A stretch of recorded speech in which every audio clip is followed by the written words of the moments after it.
Hello, everybody. As I record this, Christmas is just a few days away, and not long after that, we can put this interminable year to rest. On behalf of Dan and myself, I wanted to thank you for listening. We've been doing the show for just over a year, and we probably wouldn't still be doing it if it weren't for the emails and messages we get. Knowing you're all out there makes it worthwhile. In honor of the season and our first year, I want to give you a present. I've mentioned on the show the one-shot I did for the Critshow as part of Tales from the Omniverse, a series where the cast plays one-shots to highlight different systems and settings. I had a great time playing with them, and we're talking about working together again in the future. That one-shot has been behind the show's Patreon paywall until now. With the kind permission of Critshow producer Rev, I can bring you all 5 episodes of my game with them. If you like it, check out their main podcast at thecritshowpodcast.com. The main show is free, with over 120 episodes already released and dozens of bonus episodes and ancillary productions. Some of these, like Omniverse, are Patreon exclusives, but the amount and value of content is well worth the small monthly fee. But enough preamble. Thank you again for listening, and I hope you enjoy these special episodes.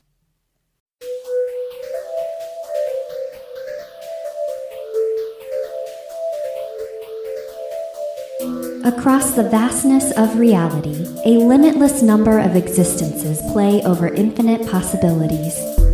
These are the fragments captured in our rudimentary observation. Welcome to the Omniverse.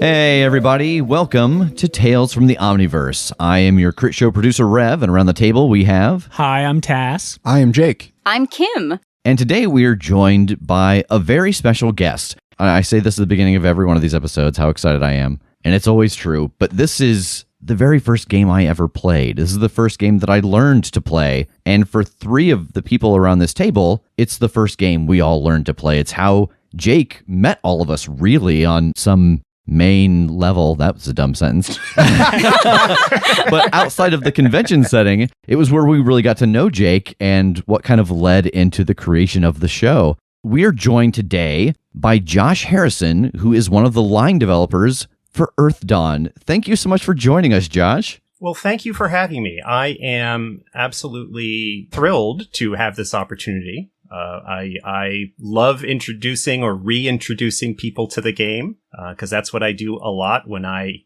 do the traveling to conventions and whatnot. And I love this game and I love playing it, and I don't get to run it nearly as often as I would like. So this is fantastic. I'm stupid excited about this. And it'll be nice because, you know, a lot of our listeners hear us talk about Earthdawn, and I think this is probably the most requested Let's Play we had. So it only made sense to do one of these for Tales from the Omniverse. So can you tell us a little bit about your journey with Earthdawn, how you got involved with it, and how that's kind of how it's kind of grown over the years? Yeah, sure.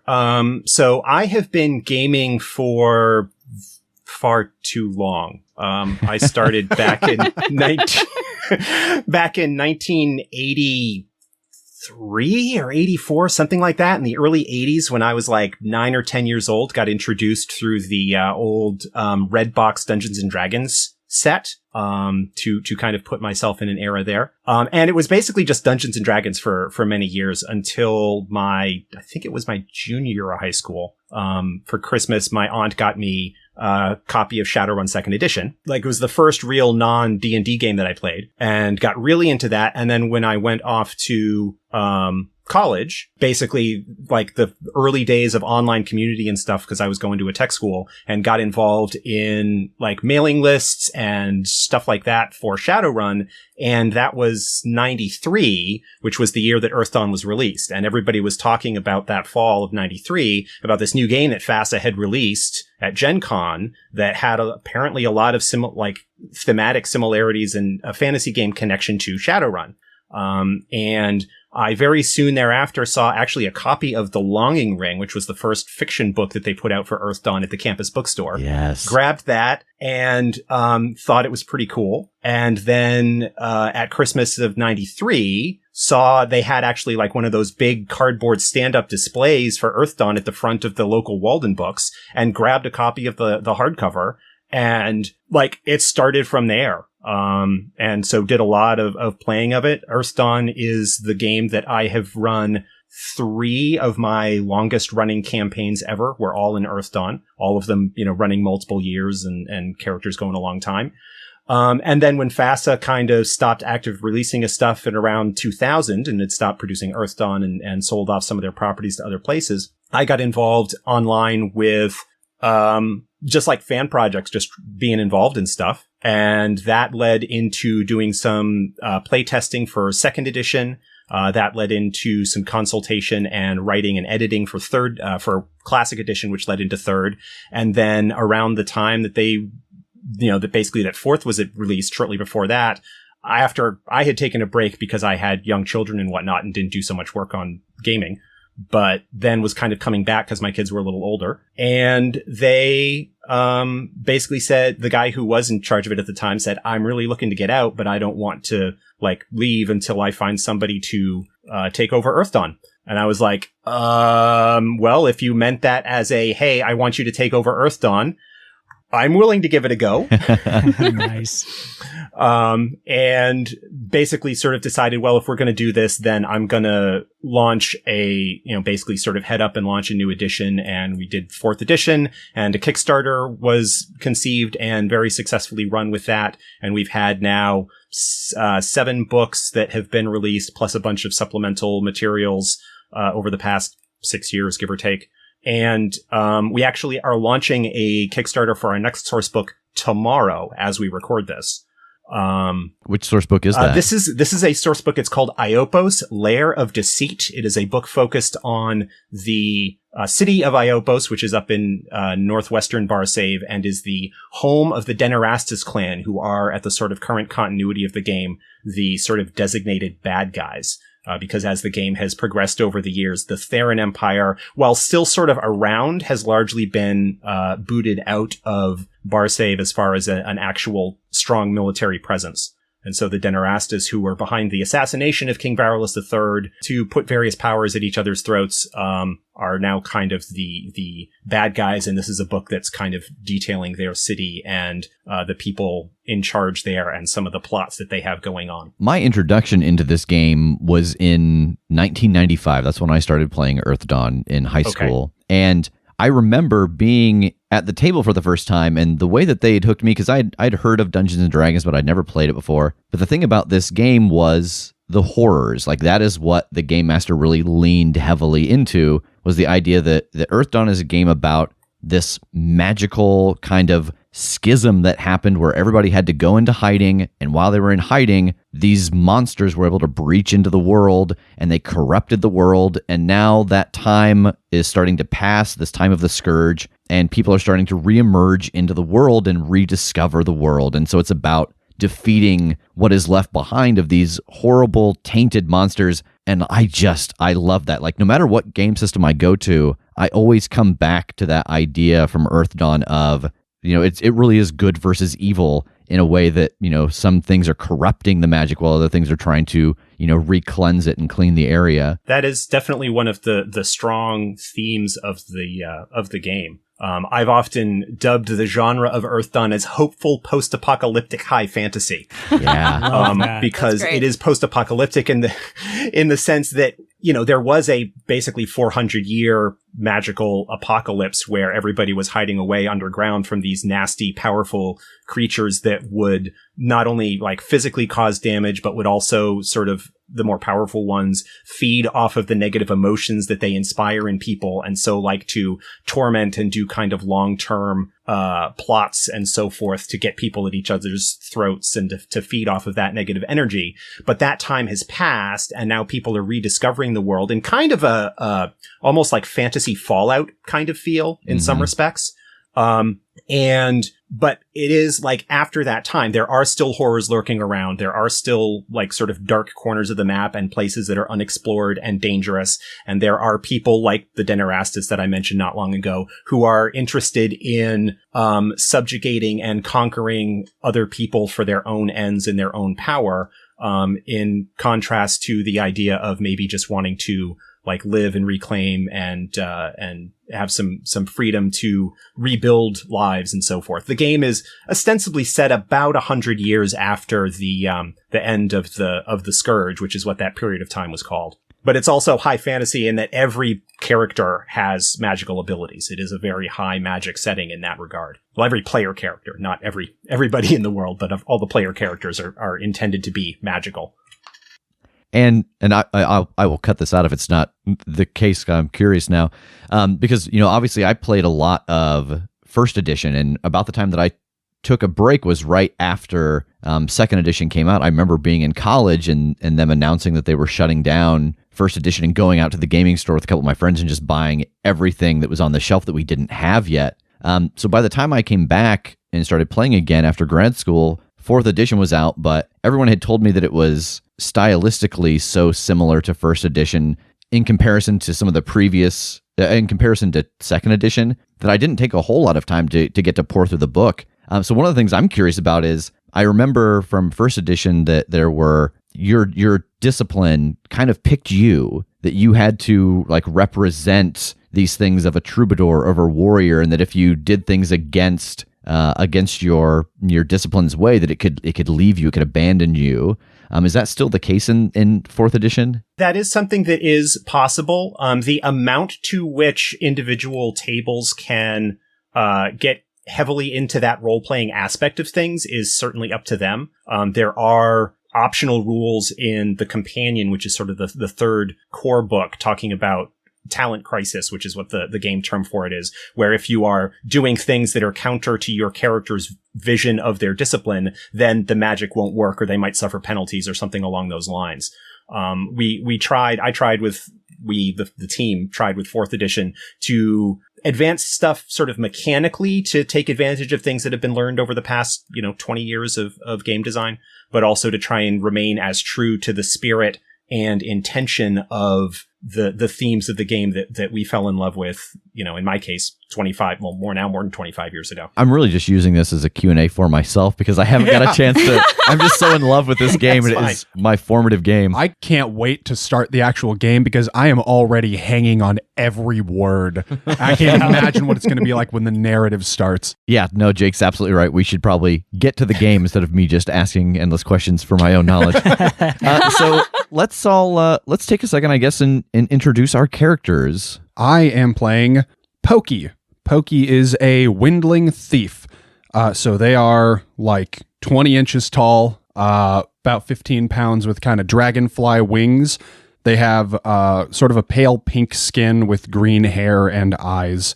And they are kind of the least tortured thief you could ever imagine. The extent of their trauma is that their parents divorced when they were younger and then remarried happily, and they get along great with all parents and step-parents. That's like the extent of what's wrong. So what makes Pokey a thief is just kind of, Pokey is a mischievous person, kind of a pranky person, and to them, thievery is like the highest expression of mischief. So it's not even like a greed or an avarice thing, it is a goofing on people in the world thing. That is why they are a thief. So they are very good-natured, overall really pretty friendly, not a very like stereotypical rogue, dark hood, tortured past kind of character. A pretty upbeat, quick hands, likes to mess with people, windling. I will be playing Siobhan. She is a human elementalist, a caster class that specializes in the elements. She is an older woman. For any other big fans of high fantasy, she is kind of my love letter to Flint Fireforge from Dragonlance, in that she's been around doing this sort of stuff a long time. She's a little grumpy. She's a little jaded. She kind of rolls her eyes at having to get out and do the thing, but she secretly loves it. You know, she loves her team, she loves these people, and she would never dream of actually giving this up and letting them go off into danger without her. So seemingly begrudgingly, she is here, but she's ready to do what good she can. I am playing Jara. She is a troll weaponsmith. She's about 8.5 feet tall, like 500 pounds. She's a significant lady. She's got these big curled horns that have like piercings and runes carved into them. Weaponsmiths are craftsmen, and craftsmen that can sort of forge and identify legendary weapons. And so what I like about weaponsmith is that it's not just about sort of making weapons, it's also sort of being like a scholar, like knowing the history of the weapons and sort of things like that. And I'm playing Kanath. Kanath is a Tiskrang troubadour. Tiskrang are, in my head, if you imagine a pterodactyl but without wings, but with like normal arms, that's a Tiskrang.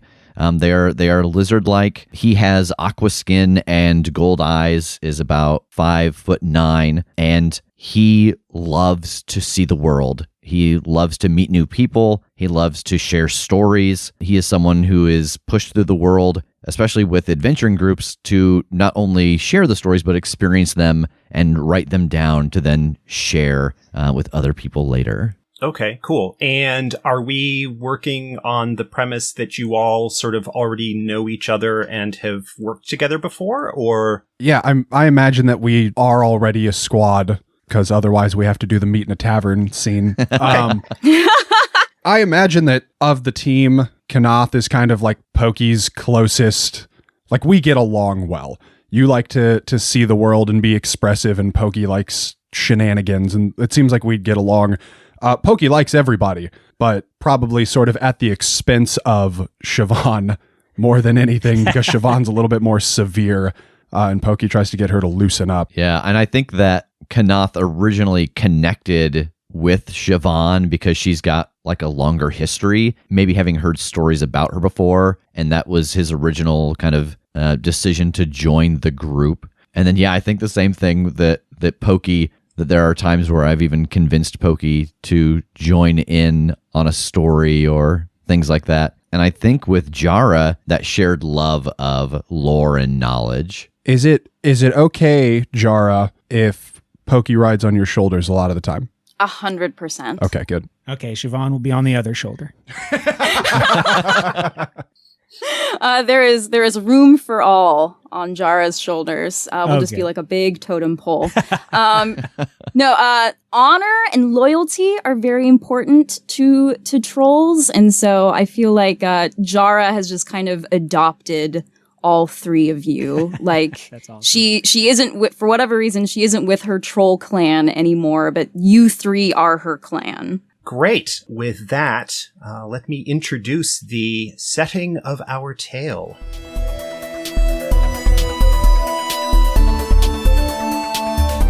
We find ourselves today in the town of Silver Falls. This is a town in the Thrall Mountains in central Barsave, about maybe 4 or 5 days travel from Bartertown, which is sort of the tent and trading town set up right outside the gates of Thrall. Thrall being the dominant political power, the dwarf kingdom of Thrall, built a massive underground care through which they waited out the Scourge successfully. In the aftermath of the Scourge, the king at the time basically opened up the surface and canceled all previous landholdings by the various noble houses before the Scourge to encourage people to return to the surface and settle. Basically, anybody who wanted to go up and claim a plot of land and make productive use of it would be granted use of that land. And Silver Falls is the result of one of those land grants. It's a smallish kind of mining town, maybe 300-400 people total. Predominantly sends copper that it mines out of the mountains back down to the kingdom to be made into various products and profit the noble house that it's associated with. for whatever reason, you are all sort of there hanging out in town, having a little breakfast in the inn where you have been staying the last couple of nights. And it's maybe late morning. You kind of slept in a little bit. There's nothing particularly super pressing right now. Your current tasks are kind of long-term ones. But it's maybe about mid-morning, and there is some commotion outside. You hear a loud voice calling out, "There's been an accident at the mine! Quick! Gather the healers and whatever able-bodied folk are able to come up and help out." Okay, Siobhan is up in a snap. I think grabbing physician kit and on the way out that door. All right. Well, Siobhan is out the door first and sees kind of out in the little square around kind of the middle of town. There's a kind of dirt and dust covered, one of the miners. It's a dwarf, is yelling and sees her coming out and is like, "Oh, fantastic. If you head up towards the slope there, I'm going to go get Dugan and let him know what happened. But, if you could get up there and help and, rouse whatever assistance you can along the way, that would be fantastic." All right. I'll see what's going on and hustle that way. Inside, like I imagine we're like inside a tavern eating breakfast, and Siobhan gets up and runs out, and Kanath starts to like pick up what's left of the breakfast and put it into his hand. It seems like we're on the move. Yeah, Jara has grabbed the sort of pheasant leg that she was eating, and she's gonna eat and walk, or eat and run, as it were. Let's all go out. Same. I flutter down onto Jara's shoulder, still with a plate of scrambled eggs in my hand, and eating them as we go. It is most important meal of day. All right. So you start making your way kind of up the slope away from town towards the entrance to the mine. As you kind of approach the small kind of shallow lake just off to your right as you're kind of heading up, from which the town actually gets its name, because on the opposite side of the lake there's a waterfall that plunges maybe about 150 or so feet from the sheer rock face down into the lake. And you kind of head up, and around the entrance to the mine, there are a whole bunch of people. They're bringing out some folks who are, again, a lot of like dirt and whatnot, and kind of just a little bit of commotion. And it doesn't really look at the moment like there's anybody particularly in charge. All right, I'm gonna take a look around for anyone that seems hurt or anyone that they're helping out that might be injured, and if there is, start working on them, check them over. All right. So you kind of head up to the nearest person who's kind of been propped up against a mine cart. It's a young human, maybe in his late teens, early 20s. Again, kind of dirt and everything all over him. And start kind of checking him over. Go ahead and make a physician test. Okay. So to explain to people as this, when a character makes a test, they have particular dice that they roll. If you roll the maximum value on any of the dice, you re-roll and add it into the total. So the dice do explode and are open-ended in that regard. Oh, cool. Here we go. That is an 11. Okay, that's not bad. All right, so you start checking him over, maybe kind of like wiping away some of the dirt. And it looks like actually he's got some minor scratches and bruises. He's cradling his left arm, and it looks like he might have, kind of checking it out. It looks like it's just a bad sprain, of his wrist, but it doesn't look like he actually has any broken bones or any internal injuries or anything like that. It looks like it's a bad sprain, and maybe he's in a little bit of shock, but, he doesn't appear to be very badly injured. Okay. Yeah. I want to get that arm kind of wrapped so that he can't move it and jar it more. All right, listen, are you all right? Can you hear me? Yeah, I'm okay.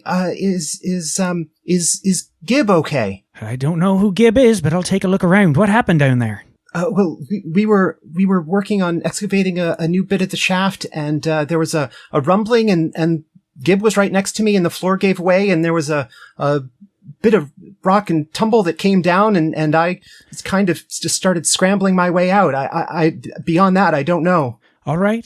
Just breathe in, take long, deep breaths. Just stay calm. We'll take a look around, all right? Okay. Thank you. And hearing that someone is like, "Oh, where's my friend at?"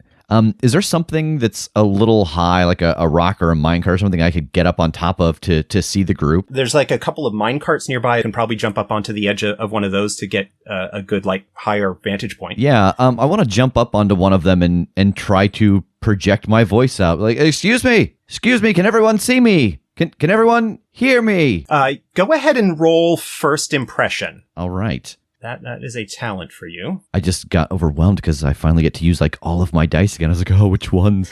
That's one of the fun things about Earthdawn. It does use all of the dice. So yeah, because I do want to throw that out there that we're all sitting here with stacks of D6s and D8s and D10s and D12s that we will use when we roll these. We're not just rolling a D20 and adding a modifier to it. That Earthdawn has its own dice table, which allows you to use lots of dice and various dice.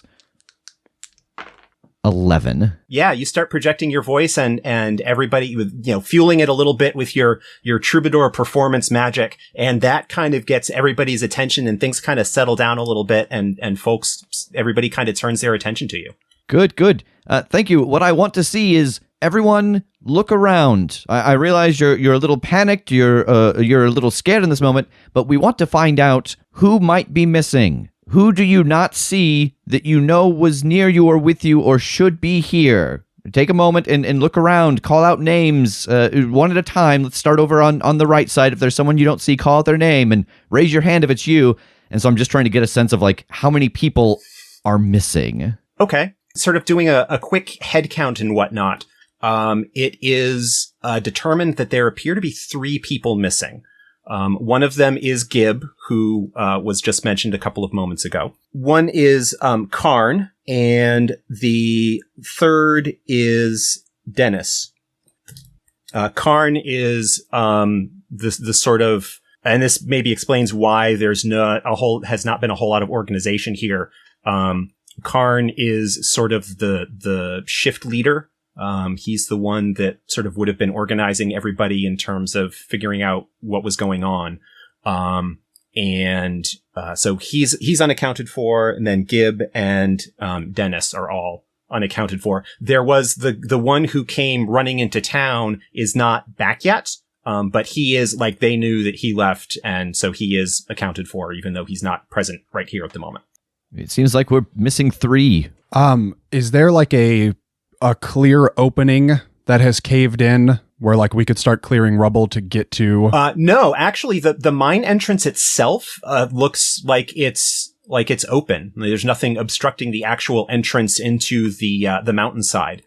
From what, the boy that, Siobhan was treating was saying, it sounds like the accident happened deeper in. Oh, okay. Do we have an idea as to how expansive these mines are? Is it kind of maze-like down there, or pretty much just like a straight shot, or what's going on? You don't know. Great. Ooh. Can I walk up to one of the miners and ask, do you have a map of the mine? Well, not on me, but he looks around and grabs like an axe, like a pickaxe, and starts kind of roughly in the dirt there, kind of sketching out. It looks like it's actually not particularly complex a layout. Okay. It looks like it kind of it goes in a little bit and then spends kind of a lot of time sort of like switchbacking downwards as it was kind of following a seam, back and forth. There are a couple of sort of offshoots, but he, gives you a good sense of where you would go to head into where the collapse happened. All right.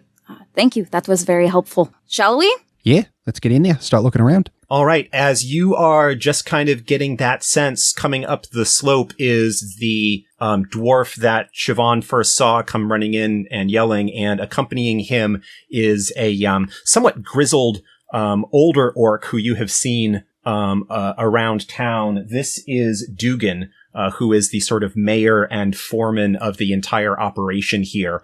He spends most of his time at the refinery, where they convert the raw ore into ingots that then get shipped downhill to the kingdom. Hey, what's going on here? Somebody tell me what's up. Well, it seems that we have 3 of your miners that are lost below. We were just discussing the possibility of heading in to see if we could find them. Oh, well, that's excellent. Here, and he gestures to the dwarf next to him. Why don't you accompany them so they don't get lost down there, and make sure you take light and some rope as well. That sounds good. I assume that you know these mines like the back of your hand. Pretty well indeed. Yes. All right, no time to waste. Someone could be hurt down there. All right. Arik grabs a coil of rope that's kind of laying about and slings it over one shoulder, and picks up a lantern and checks it. It's actually got a magical, rather than using and burning oil, it's actually got a magical crystal, glowing crystal inside of it. And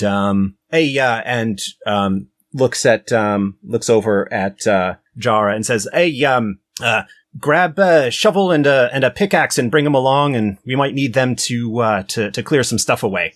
All right. I will do that. And I'll pat one of my shoulders and motion towards Pokey.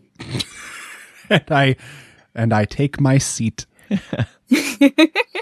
All right. So led by Eric, you make your way down into the mine. It's actually a fairly reasonably it looks like it's in pretty good shape. Jara, you certainly, with some of your knowledge of crafting and whatnot, though you haven't done a lot of actual resource extraction, you can recognize that the supports appear to be in good shape and are spaced appropriately and things like that. And it descends maybe kind of sloping gradually down into the mountainside, maybe about 50 or 60 yards before it kind of starts switching kind of back and forth about every 50 feet or so, kind of switching back, and you spend a few minutes kind of just walking through the mines with Eric leading the way. And after a couple of minutes of walking, you do start to hear what sounds like sounds of activity and the sound of shifting rock, and maybe the sound of tools as well, with some conversation where you can't make out the specific words, but you can hear, it sounds like there are people kind of up ahead, and you can see maybe a little bit of a glow from the tunnel ahead. Does it sound panicked? There are two voices that you hear. One of them, the fainter one, is definitely panicked and maybe has a bit of pain kind of associated with it. And it is a lot more muffled. You're having a hard time kind of making out the specifics. The other voice, which is a little bit deeper, is a bit calmer and a bit louder. So it's the one that's perhaps a bit closer. Okay. So you kind of make your way around the last turn in the tunnel here, and you see maybe about a dozen or so yards ahead. Now being a little bit brighter with the additional light that you're bringing in, but there's a dim lantern lit, and signs of a lot more obvious recent work in terms of rubble and dust and stuff about.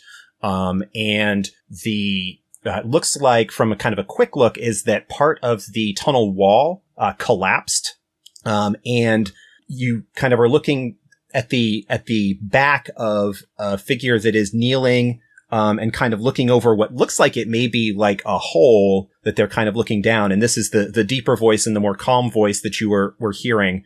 And another figure kind of up against the tunnel wall. And then the panicked voice seems to be coming up from the hole.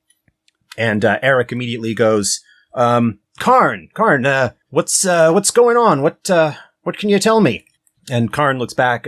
Eric. Oh, good. I see you brought some rope. The hit a weak spot, it looks like, and the tunnel collapsed and actually opened up a sinkhole here. And it looks like young Gib fell down. And I suspect he's hurt pretty badly, but we didn't have anything handy to send anybody down to get him. I'm glad that things have been organized enough that you've brought things down. Who are these? You're the travelers that I've seen around town here. You he points at Kanath. You gave that performance just the other night. Oh yes, that's right. Glad it's memorable even in a moment like this. All right, how bad is he? Well, he's still conscious, so that's a good sign. But It's dark down there. I'm not sure how far down it is that he actually fell. I suspect he might have broken bones or something like that. It's opened up into I don't know, some kind of sinkhole or pocket cavern or something like that we weren't aware of. All right. If you all think that you can get me down there, lower me down, I might be able to stabilize him to get him back up. Yeah, and Eric at this point is already sort of unslung the rope and is looking to find a good place to lash it and brace it so they can toss the rope over for people to go down. The hole itself is actually fairly good size. It's kind of semicircular because it's up against the edge of the tunnel wall, but it's probably about 4 or 5 feet in diameter. And yeah, it's just kind of going down into sort of a echoey darkness. Peering over the side with my heat sight, could I get an idea as to how far down Gibbs is? Yeah, you can actually with your heat sight can pick out Gib pretty easily. He's sort of the only sort of bright spot of heat in the midst of the sort of same kind of underground average cave temperature that you otherwise see. It looks like he's maybe about 20, maybe 25 feet down. Okay. How much rope do we have? It looks like you probably have enough to get down. Excellent. All right. And with Jara looking down, I'd like to go over too and peek down. And I want to try to use my awareness, just kind of listen really well and see if there's something in the darkness. I want to make sure that he's alone before we send anyone down there. Okay, go ahead and roll your awareness. 9. Okay. You don't see any evidence, and it's tough for you because you don't have any kind of see in the dark ability. Yeah. But kind of listening close, and it's tough with the other like sounds of people talking and the cries of Gib down there kind of making it tough to hear, but you don't hear any additional sounds that indicate that he might not be alone. The one thing that you do pick up is that doesn't appear to be like in a small enclosed space. It seems like the whatever it was that he fell into is large enough that there's kind of a little bit of echo or something along those lines. He's making quite a din down there by himself, but I can say that the acoustics are phenomenal. I can hear the echo, so it may be a much larger space than we think may have opened up here. Well, I'll go down there and just kind of get a look around while you're getting roped off to go check on him. All right. I'll just float down and get a look around the space and see what kind of condition he's in. Sure. Pokey takes wing and they head down into the space. The sort of hole itself is maybe only about 5 feet or so deep before it opens up into that much larger area. Are you bringing any kind of light source or anything with you? Windlings don't have any sort of see in the dark, do they? You don't have any kind of dark sight ability. Yeah, if they already had a light source up there, I would like to borrow the glowy crystal lamp. Okay, great. So you kind of grab that and are slowly kind of descending down. As you bring the light source down, it eventually illuminates. You see a young human kind of laying somewhat awkwardly on the ground, but you find yourself in a actually kind of wide, it's maybe even a tunnel that's maybe about 15, 20 feet wide, ceiling of maybe about 15 feet, give or take. And you can sort of see walls to two sides, but the light does not go far enough to like illuminate the entire space that it's here. So it seems like it may be like a tunnel or maybe an underground river channel that's dried now or something along those lines. Okay. I want to check on Gib. Okay. As you get closer with the light, he kind of puts up his hand to block the glare from it because he's been now down here in the dark for quite a few minutes. Sure. And eventually, kind of as he gets used to the light, he's like, thank you. Who are you? Oh, hey man, I'm Pokey. How you doing down here? I'm in a lot of pain. I think maybe my leg's broken. Kind of landed roughly on it, and you can sort of see that it does appear to be his leg. It does appear to be kind of twisted at an awkward angle. Ooh, hate to see that. Well, we've got a healer coming down here to check on you. I just wanted to come down and make sure everything was all right, that you weren't in super dire straits. I guess I shouldn't downplay the fact that your leg might be broken, but don't worry, I'm going to stay down here with you, make sure nothing bad happens, and we'll get the healer down here to check on you right away. Okay, great, thank you. Pokey, Yeah, is it about 15, 20 feet? Look around. it's... I think you almost got the dimensions to the T. Yeah, I can tell by the sound bounce. That's very good. But it's like a tunnel. It goes off pretty far in each direction. Oh. I don't know what it is. Maybe dried up river. Maybe there's something traveling down here, something burrowing. I don't know. But no sign of it right now. I'm going to keep an eye out. And I just want to keep a weathered eye until someone gets down here to help out. All right. I've been helping whoever's been sort of tying off that rope. Making sure that it's really, really nice and secure. And I'm probably just going to keep a hand on it this whole time as Siobhan's going down. Sure. Yeah. All right. Well, so you rig up a little sort of sling situation and lower Siobhan down through the hole. And after a few moments, you get down to the bottom and you've got the light source there. And young Gibb, your patient is there. Well, hello there, Master Gibb. Seems like you've gotten yourself into a little predicament. Yeah, we were we were just digging and the ground just opened up and I tried to grab for the edge, but the dirt just kind of crumbled away in my hands and I found myself down here. All right, I'm going to start working on him, try to see what I can do to at least set the leg in a better position for them to be able to tie him off and pull him up. But I'm trying to keep him talking and focused on me as I do any of that painful stuff.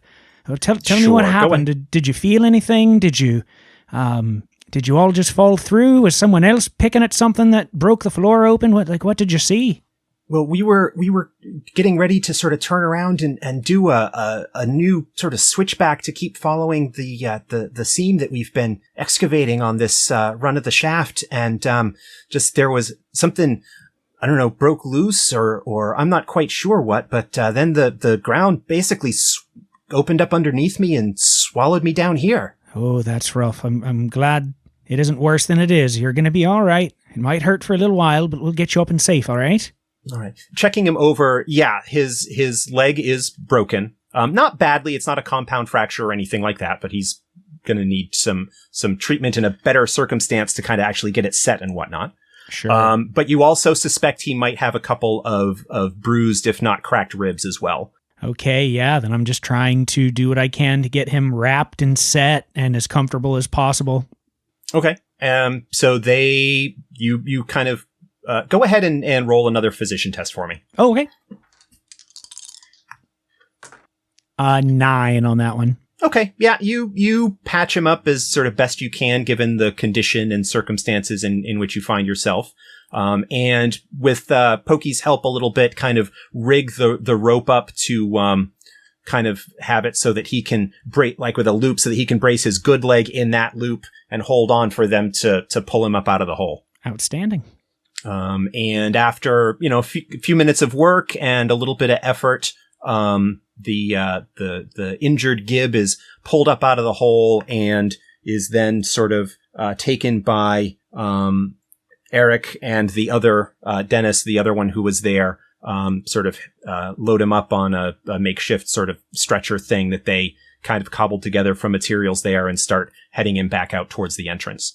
So now it's the four of you and Karn are the only ones left. And Karn has been kind of looking over the edge and it's like, that's, it's might make things easier if there's a open area. We don't have to dig through so much, but, yeah, it's, a bit troubling that not knowing, what's down here or where that might have come from. Yeah. Well, good work, everyone.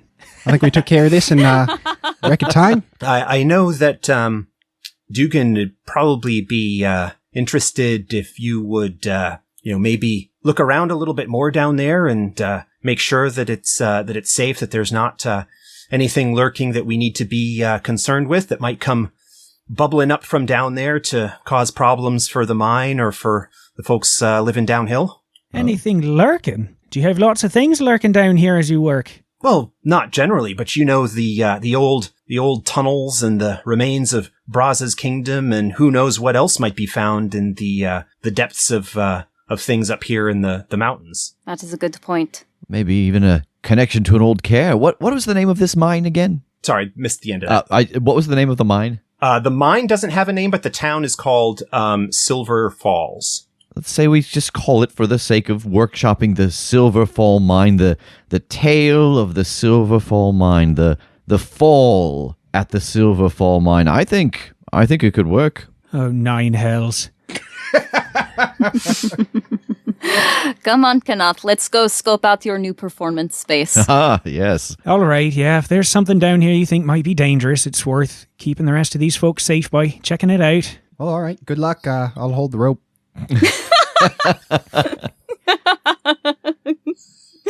I will hold it, and I will go down last. If you can hold it and go down last, I know many audiences that would pay to see such a feat. That is true. How securely fastened is this thing? Bear in mind, I weigh 500 pounds. Yeah, it is. They actually lashed it to a couple of bracing timbers. Okay. And you've also got Karn there as well to help brace the rope. And he kind of rigged up sort of using some of the stuff there, a really like primitive kind of like pulley thing to help with the weight. But this is a good sturdy rope.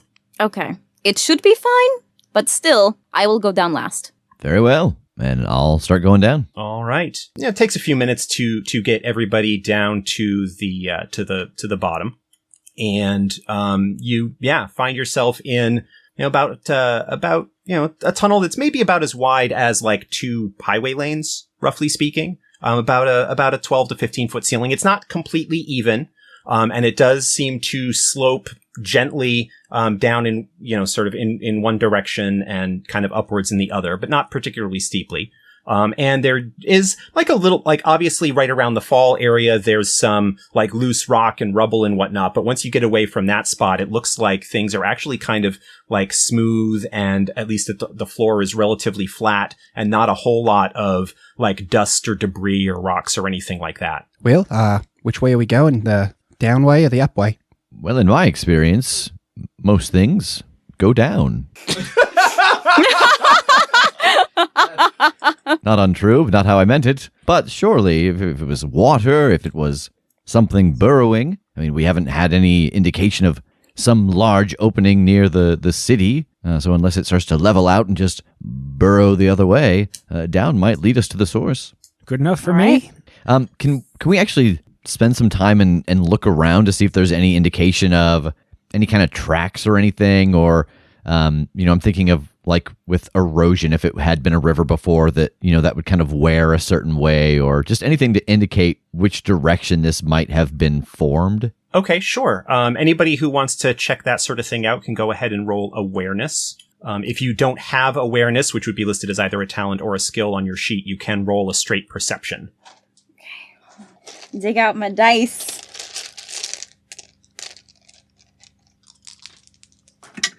10. 11. 9. A 4. Too busy checking those acoustics. I know, someone took the lantern. I need that to see.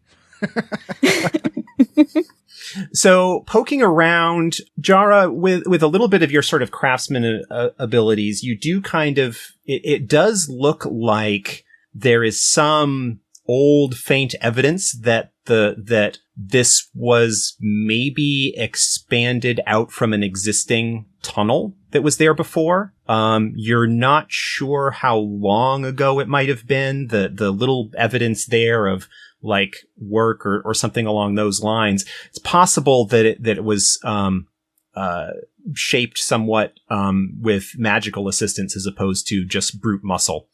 Yeah, this all looks a little too clean. This was done with magic, I think. Oh. Siobhan, the one thing you kind of pick up as you were looking around is from sort of the downslope direction. So there's a little bit of maybe like a faint like fungal or mushroom smell kind of coming up from the depths. Oof, there's something down there for sure. Something kind of fungus smelling down there. Do you think it's any of the valuable kind? Well, I'm sure I don't know. Suppose we'd have to take a look. Oh yeah, let's do it. I'm gonna start sneaking my way that direction with all this talk of what could be creeping and lurking, I want to stick to the shadows and scout ahead. All right, so go ahead and roll a stealthy stride for me. Should be one of your talents. 13. Okay, great. So being a little bit ahead, kind of flitting back and forth and occasionally walking, it's pretty easy to sort of keep to the shadows because aside from the lantern that you brought down with you, everything is shadowed. And are the rest of you kind of following a little bit back behind him? Yeah. Or Yeah. them? Sorry. Yeah, I would like to be hyper aware with my heat sight if anything sort of enters my radius, because I'm a little wary of creatures down here. All right. So you walk kind of gradually down and the tunnel shifts back and forth a little bit, not making any real dramatic curves or anything. It does seem like maybe, while this might have been shaped a little bit by magic, it is also following some kind of natural something that was here long ago. After about 10, maybe getting towards 15 minutes, you actually detect a very, very faint, Jara, a very, very faint sort of warm spot up against the right-hand side of the tunnel, just outside of the range of the lantern light. All right, I'm going to sort of make just like a quiet little over to the right. I see something. Can I glance in that direction and open up my astral sight to see if that shows me anything? Yeah, go ahead and roll astral sight for me. Okay.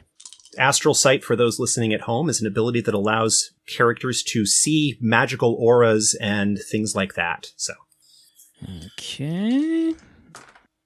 13. Okay. You kick on your astral sight. You do detect the living astral presences of your companions. You are able to tell that that astral space down here is not does not appear to be overly corrupt or anything along those lines. And up ahead in the tunnel to the right, kind of just at the just beyond the range of the lantern, but within the range of your astral sight, you do see what appears to be a sort of living but not moving, fairly sizable astral presence. Oh, yeah. There's something right up there. It's something somewhat large, and I can't tell what it is.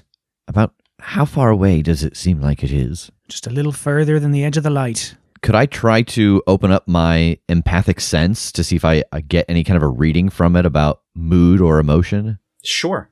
Siobhan, don't forget to mark down by using astral sight, you do take a point of strain. Yes, absolutely. 21. Yay, exploding man. dice. So you do not detect any kind of emotional or like sentient presence down in that direction. Well, whatever it is, it doesn't really seem to have emotions or feelings, at least that I can read. All right, well, it certainly seems like it's waiting there for us. Should I set it on fire? I mean, it seems a little bit mean to Premature? just set it on fire. But Yeah, I think maybe we should find out what it is first before we set it on fire. Just a suggestion. After you, lass.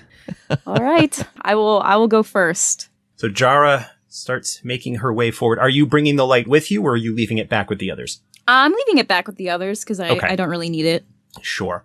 As you get a little bit closer, you see that basically starting, it looks like it's some kind of like big cylindrical thing that takes up maybe about a third of the width of the passage. And it's maybe about 5 or 6 feet high. It's like roughly circular, so about that diameter.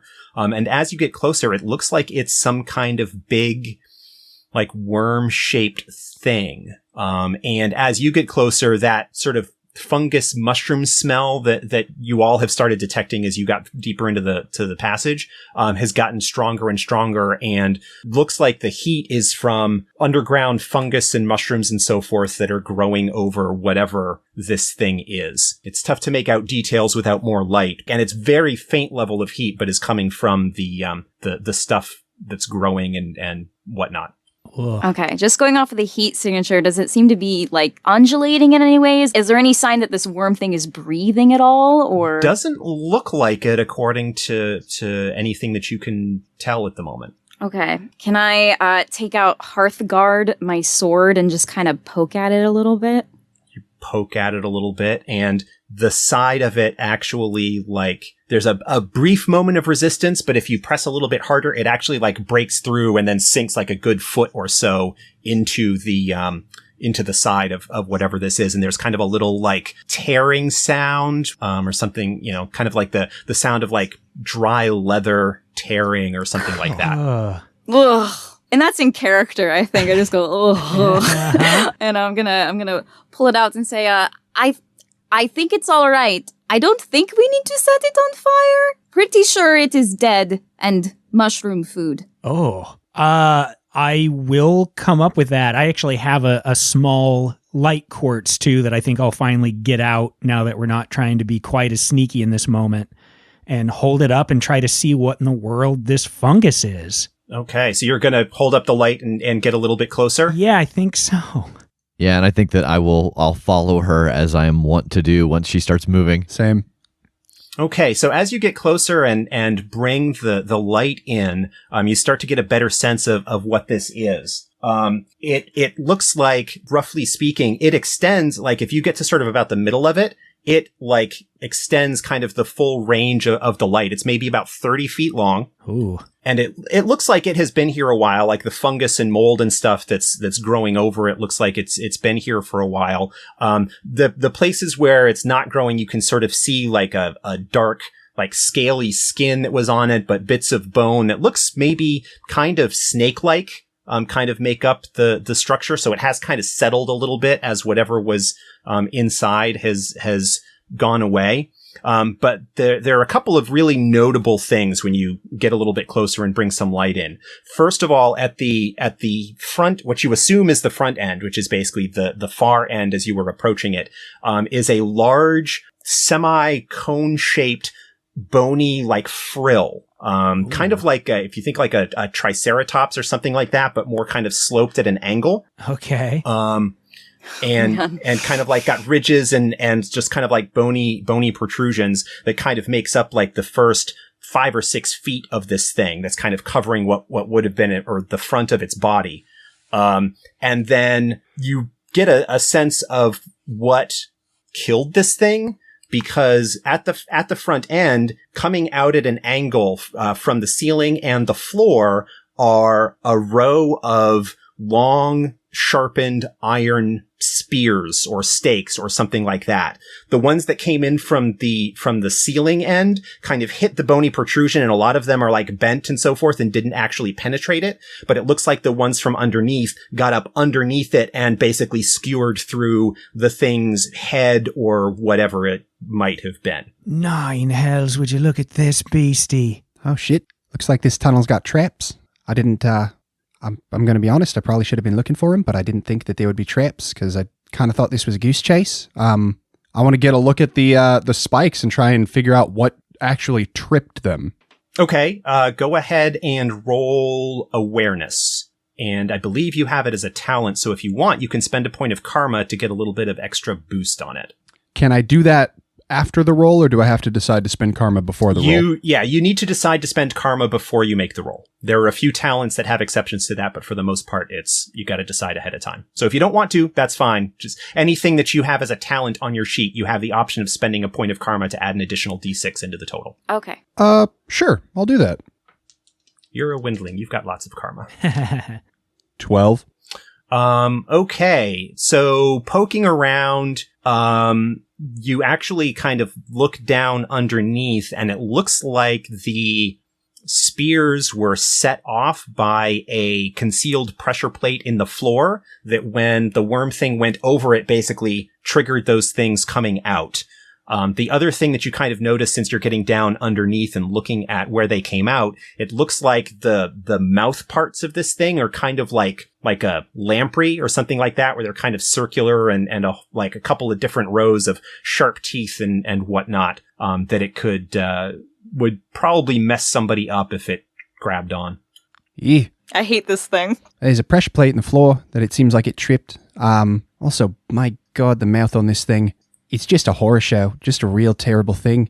Does it, looking at like its teeth, does it seem like it was venomous or anything? You don't have any idea. Oh. I don't think you have any skills that would apply. No, I don't think I do. I was just hoping that maybe it was obviously dripping green venom or something. I mean, based on how, like, desiccated and, like, this thing seems like it has probably been dead for a while. Like, there's the only sort of wet parts are actually, like, the fungus and moss still growing on it. Like, looks like all of the internal liquids and stuff have dried up a while ago. Got it. So these spikes, is there a way past them, or have they completely barred this tunnel? You could sneak past them, especially where they have bent around the bone frill at the front of this thing. Enough of them are sort of bent out of the way that you, as a windling, would be able to squeeze through them without too much trouble. I want to do that because I want to see if it looks like this could have been triggered from the other side, or if this trap is specifically for people approaching from this direction. Sure. Okay. So Pokey squeezes through a gap in the bars and gets on the other side and starts poking around. Go ahead and make another awareness test for me as you start searching. Oh, there's an exploded dice. Yeah. 24. Okay, Ooh. You start poking around and, oh yeah, no, it looks like there wasn't anything on this side of the bars to set off the trap. But kind of tracing where things are, you actually do find, partially concealed, maybe about, like 6 or 8 feet back from where the trap itself is, a, like concealed thing that actually looks like it has a mechanism to reset or move the bars out of the way. Okay. I would like to flip that lever to get these bars out of the way. Okay. There is a kind of rough grinding metal sound with, make like a little bit of maybe rust shaking loose or whatever. And the spikes gradually sort of retreat both into the ceiling and the floor. Although the ones in the ceiling, the bent ones, the mechanism kind of gets jammed because they can't slide smoothly back into their holes. So after a few moments, they kind of like all partially get out of the way. And then there's this kind of like grinding and then like a snap and everything just kind of like the whir of a mechanism no longer turning what it's supposed to. But the bars are now kind of mostly out of the way. So you all, with a little bit of care, should be able to navigate around them to get through. As a troubadour, I have the ability to do knowledge tests with like half magic. Could you explain to me what exactly that means? Sure. So because your discipline is focused on like learning legends and telling stories and the associated knowledge that kind of goes along with that, you can more or less at any time make a test equal to your perception step plus your circle, which in your case is 4. To see if you can remember any kind of story or legend or something like that might have a bearing on the particular circumstance or information that you're looking for. Okay, could I try to do that and figure out what this creature might have been? Absolutely. So your perception step, I believe, is 7?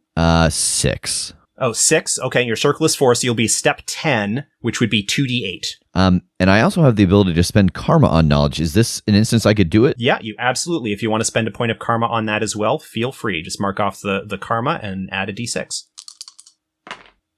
18. You don't know specifically what this is, but you do recall some tales of horror constructs that were basically normal creatures that were altered by the horrors used to try and break into the defenses of cares. And it looks like this thing is maybe like a burrowing worm creature or something along those lines that with its bony frill and sort of diggy lamprey mouth might very well be something that would be used or could be used by horrors to try and break into through the earthen defenses of a care.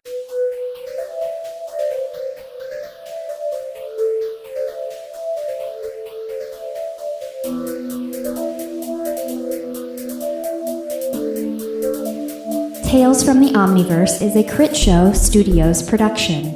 This episode edited and produced by Brandon Wentz with music by Jake Purley.